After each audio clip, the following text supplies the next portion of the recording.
Hello guys, welcome back to my channel. आज हम बात कर लेते हैं इंटरप्रिटेशन क्लॉज में सेक्शन 2 में आगे के क्लॉजेस की।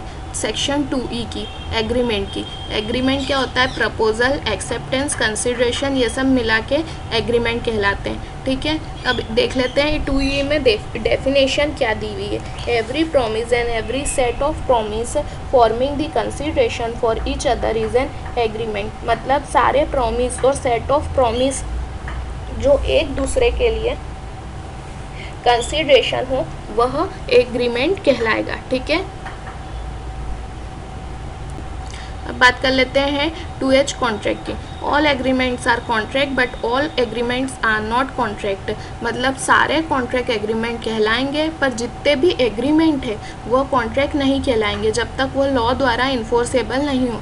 Agreement becomes a contract if you fulfil the condition of section 10। Agreement contract बन जाएगा जब वो सेक्शन 10 की कंडीशन को फुलफिल कर देगा। इसकी 2H में डेफिनेशन क्या दी गई है? An agreement enforceable by law is a contract.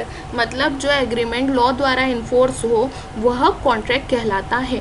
ठीक है, अब सेक्शन 10 में क्या क्या कंडीशन दी गई है? कॉम्पिटेंट पार्टी की। कॉम्पिटेंट पार्टी की क्या डेफिनेशन है? 11 और 12 में बताया कि कॉम्पिटेंट पार्टी क्या होगी। सेक्शन 11 में बताया है कि जो एज ऑफ मेजोरिटी में हो, साउंड माइंड हो और not disqualify from contracting by any law.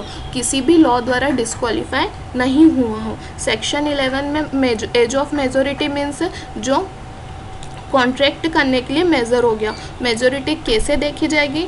Indian majority एक 1875 में मेजोरिटी डिस्क्राइब है जो कि 18 ईयर है। ठीक है, अब साउंड माइंड कौन कहलाएगा? वो सेक्शन 12 में बताया गया है। अब देख लेते हैं सेक्शन 12 में क्या बताएगा साउंड माइंड की कंडीशन में कि when he makes a contract he is capable of understanding it and its effect. जो कॉन्ट्रैक्ट कर रहा है वो उसकी कंडीशंस, टर्म्स एंड कंडीशन को समझने में समर्थ है, समझने में कैपेबल है या नहीं है। अगर वो उसके कंडीशंस को समझने में कैपेबल नहीं होगा तो वो कॉन्ट्रैक्ट नहीं कर सकता। जब पर्सन यूजुअली अनसाउंड माइंड हो और ओकेजनली साउंड माइंड हो तो जब वह साउंड माइंड हो तो वो कॉन्ट्रैक्ट कर सकेगा। क्या है?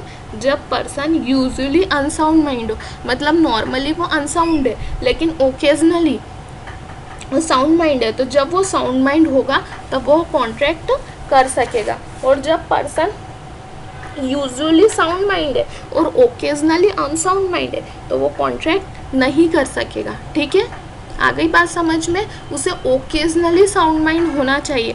मतलब जब वह कॉन्ट्रैक्ट कर रहा है तो साउंड माइंड होना चाहिए। और not disqualify from contracting by any law क्या होगा कि वह किसी भी लॉ द्वारा डिस्क्वालीफाई नहीं हुआ कि ये पर्सन कॉन्ट्रैक्ट नहीं कर सकता। फ्री कंसेंट 13 to 22 में डिस्क्राइब है जो हम आगे के लेक्चर्स में पढ़ेंगे।